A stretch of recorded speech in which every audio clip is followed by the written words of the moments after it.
Hey, I'm Michael Artsis. Thanks so much for joining us for this Adorama Pro video review. We're flying the Phantom Vision 2 Plus right now, which is a great aerial drone for photography, video, and, well, just having fun. We're going to teach you a little bit about flight safety and talk about some of the benefits of this great device. Check this out. This DJI Vision 2 Plus really improves upon the Phantom 1. The only drawbacks are the fact that the camera could be a little bit better and the fact that it's got a steeper price. This thing's ready to fly out of the box. It's got a 14 megapixel camera for stills, which looks stunning. Its camera shoots 1080 for video at 30 frames a second and 60 frames a second at 720. Now the camera realistically for video is at the level of about a GoPro 1, maybe even a 2, but it's certainly not where the Hero 3 or 3 Plus are as far as quality, which means that it doesn't do as well in low light, but it does look pretty good. I'd stay away from close-ups. I'd keep everything wide and far away if you're using it for a serious production. As a hobby for fun, it's amazing. And as a spy tool, it's great too. In addition to that, its new battery gives you a 25-minute flight time, and that's legitimate. That is not a joke, but we have 3 batteries. Because it's just so much fun to fly this thing, you need extra batteries. I'll tell you that the batteries in the remote and your phone don't drain very fast, so you're good with that. So in the past, you had to buy the ZEMU gimbal and then mount your GoPro to that. Now you've got the camera on a gimbal on a transmitter, so it sends it back to your iPhone. You also have a booster right here on your remote control that allows you to get the chopper further away and still get a signal to your iPhone. You get both video and some data. You can either record video or take photos. You can't do both at the same time, but what you can do is you can stop your video in air, take a photo. When the photo's done, you can start your video again.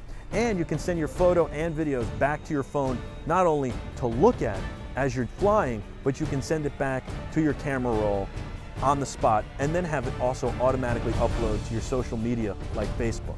It's a free app that gives you the feedback from the device, which is great, and that's the DJI app. You don't have to plug it into a PC to calibrate it every time you fly, or even at all. We haven't calibrated it once, and we've got a lot of flight time on it. It's very simple. You put the battery in, you hit the button once for about a second, the lights will come on, then you hold it down for 2 seconds. You then power up the range extender by turning that on. You then go into your phone and you go into your Wi-Fi settings, turn Wi-Fi on and select Phantom. It has its own network. Then you'll go into the app. Look at the lights on the back of the DJI. If they're solid green, you're ready to go. If they're not, you take the S1 switch. Both S1 and S2 should be in the upright position. You flip it back and forth 5 times until your lights are blinking. Once you flip the switch 5 times, it goes yellow. You make sure that it's yellow, then you pick it up, you spin the DJI around counterclockwise, you then flip it vertically and spin it around again once you've gotten a solid green light. Once it's flashing green, you put it on the ground. You make sure that through the app you can tell that you're connected to at least 4 satellites. Now it's time to take off. Both sticks go down and to the corner at the same time towards each other, and the props will start going very fast. You now let go, and when you're ready, you slowly accelerate upwards on the left stick. This lifts the DJI up, and it's good to fly at a very slow speed to start. So now that you're up in the air, you need to know some things. Your leftmost stick will give you up and down for the height of the DJI, and then if you go left and right, it will spin it around like a top to change the direction it's flying. Your red lights are the front, your green lights are the back. Your rightmost stick will give you forward and back, right and left.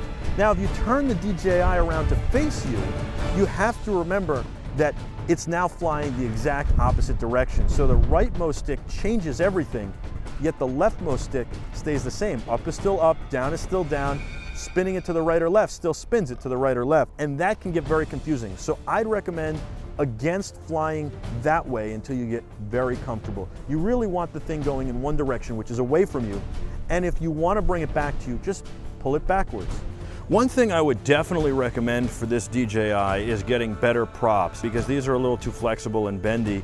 And you definitely will need more props at some point as you take hard landings. Another thing to look out for is that this DJI doesn't land as well as the prior model. It has some issues landing, so be very careful when you land it. The next thing is it's got an app which runs off your iOS device and helps you see your altitude, your flight speed, and your distance from the device. In addition to that, it allows you to control the device and take not only video, but photos, and it gives you a whole lot more information, including battery life and, of course, your satellite connections. What's great about the app is that when you fly this thing, you get a visual constantly, continuously, and live sent back to your iPhone to the app. So somebody can be your spotter and look visually, and occasionally you can glance down. So you're not just getting your speed, but you're getting a visual from the camera, and that is terrific.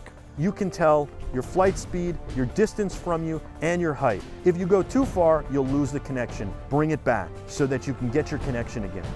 So the first thing about flying this thing safely is you want to find a wide open space where there are no obstructions. You don't want tight areas with tall trees, you don't want power lines, and you want to be away from people in cars. The second thing is you got to put it on the ground before you start the thing up. Make sure your batteries are fully charged and charged up.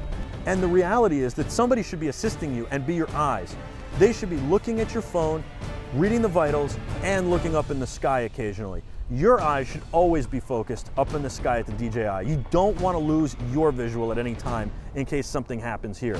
Now remember that if you did everything right, the DJI will come back to you if it loses its connection, provided it has enough battery to get back. If it doesn't, it will land where it is very slowly and safely. That's what you want to remember if you do get into trouble with it. But the key is to try and fly this thing safely. I'd recommend not flying it too far and not flying it too high, especially because at a certain altitude, about 400 feet, you'll start to get into airspace, which you don't want to do. Keeping it out of airspace is really important because not only can it really damage a plane or helicopter, but it can startle the pilot and cause a real problem. Now, I'm wearing shades because I think shades are a must when you're flying this. Not only safety for you and your eyes, but this will help you be able to keep a visual eye on the DJI. If you can't see because you don't have shades on, you'll lose it. So make sure you got a good pair of sunglasses that allows you to see. You don't want to fly it over highways or densely populated areas or in big cities, and you don't want to fly it over stadiums or arenas. And you have to remember that people don't know what this is or where it's coming from. So you might be startling them if they see it. And that could change how they react and potentially could cause an accident or a problem. So you have to be cognizant of that too. The thing is a lot of fun and it's great and it can be a great tool, but you have to fly it safely. And that is priority number one. This thing will tell you when the battery is low. Bring it back immediately. Don't waste any time. If you feel like you've lost control of it for even a second, bring it back, figure out what's wrong, and take it somewhere else to fly. If you've lost visual on your mobile device, bring it back immediately. Stop flying it. Just get it back safely. The key to this thing is to keep it away from people, to keep it away from things, and you'll have a lot of fun flying. It's easy to get overconfident with it. Fly slowly when you start and fly above everything. You don't have to go 500 feet to fly above everything. 150 feet in an area like this is above everything. 100 feet is above most things. But fly it slowly, make slow maneuvers. Don't get too fast. Get very comfortable with this.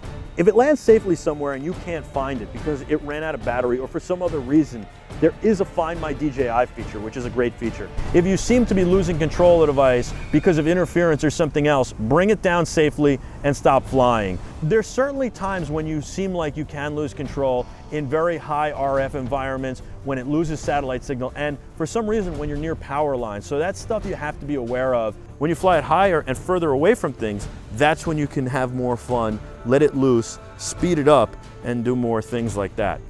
Now with the controls, especially when you're flying low, you want to make gingerly, slow, subtle movements. A full inch in each direction and you're making wild movements.